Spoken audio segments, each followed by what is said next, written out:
Honorable Otiende Amollo. Thank you, Mr. Speaker. Mr. Speaker, I wanted to bring to your attention, and I brought to the attention of the clerk, that there's also a former member who actually served with you, the first member of parliament of Rarieda, who also died last week, the Honorable Bob Jalango Nyanduga. Bob Jalango died? Yes, he died. I wasn't aware. 4 days ago. Yes. And so I was requesting that as you give the other members, you also do include him in that list. Thank you, Mr. Speaker. So you start. Very well. 2 minutes. Thank you, Mr. Speaker. Mr. Speaker, we lost the Honorable Bob Jalango Nyanduga, who was the first member of parliament of Rarieda. Bob Jalango Nyanduga served for 1 term, but after that was 1 term.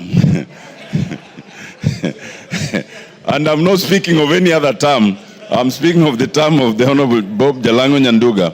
But Mr. Speaker, as has become of many members who served for only 1 term, he was not well endowed and he actually suffered. And it is actually a case for why we as members of parliament should actually invest in what we started the other time in terms of, post-service endowment. The Honorable Bob Jalango Nyanduga hailed from Rarieda in a place called Asembo. He was also the brother of another member who served here, the Honorable Grace Ogot. In his time, he laid the foundation that subsequent members then continued. Because after him, the Honorable Achieng' Neko also served. After that, who also passed. After that, the Honorable Den Ngure, who also passed. After that, the Honorable Raphael Tuju, who is alive. And after that, the Honorable Nicholas Gumbo, who is alive. And then yours truly has taken over.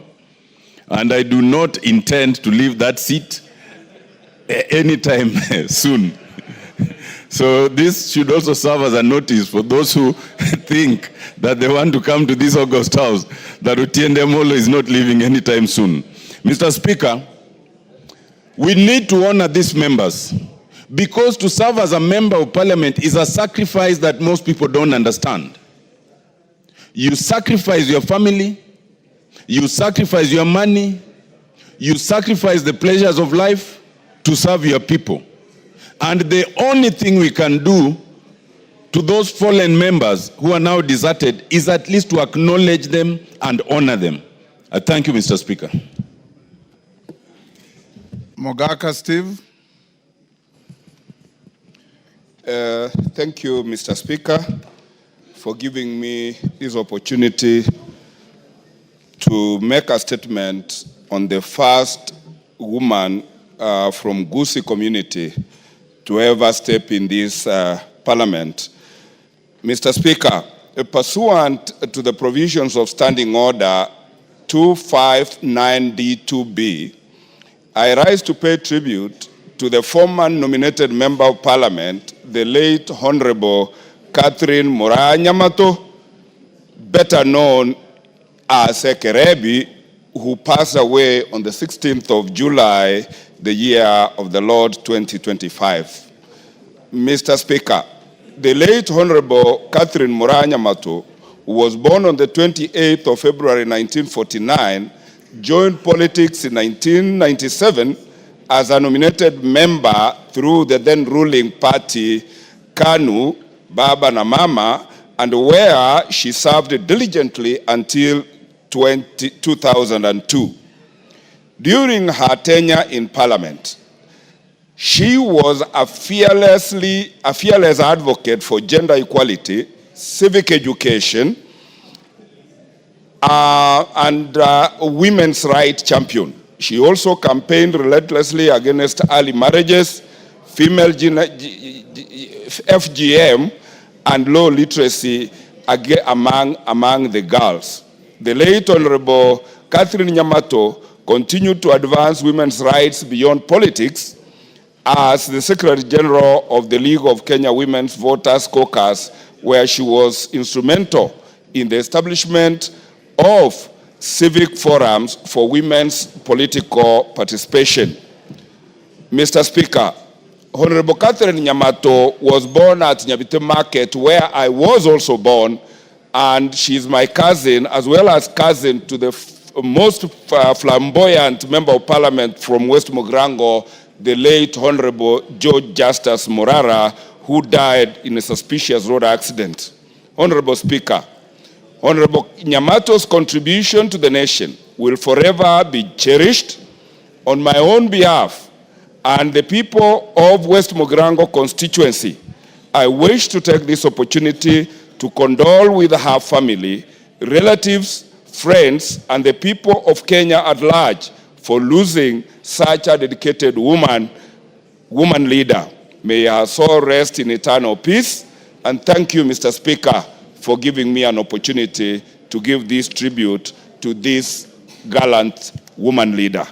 Thank you, Mr. Speaker. Kwame Okwame. Pioneer.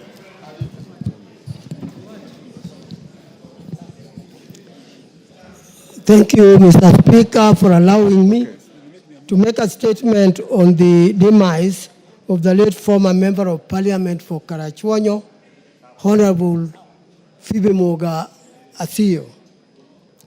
Honorable Speaker, pursuant to the provisions of Standing Order 259 2 and B, I rise to pay tribute to the former Member of Parliament for Karachuonyo, the late Phoebe Asiyo, who passed away on 17th July 2025.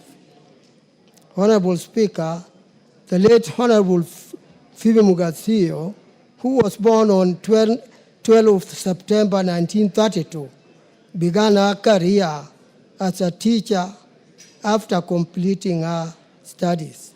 She then became the first female senior superintendent of prisons in 1963, where she spearheaded various rehabilitation programs.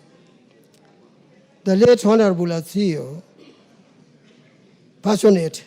her passionate advocacy for women's rights enabled her to rise through the ranks and become the first African woman to chair the Maendeleo ya Wanawake organization in 1958. Mama Asiyo was a pioneer and trailblazer, who, being the first senior superintendent of Kenya prisons, the first woman elder among the Luo elders, the first Goodwill Ambassador for United Nations Development Fund for Women, and Commissioner in the Constitution of Kenya Review Commission. She received honorary doctorates from Lehi and York University, and the government of Kenya recognized her with an Order of the Grand Warrior, that is OGW. Honorable Speaker, the late Honorable Asiyo later ventured into politics in 1979 when she vied for and was elected as the Member of Parliament for Karachuonyo constituency and served until 1983. She served her second term of Parliament from 1992 to 1997.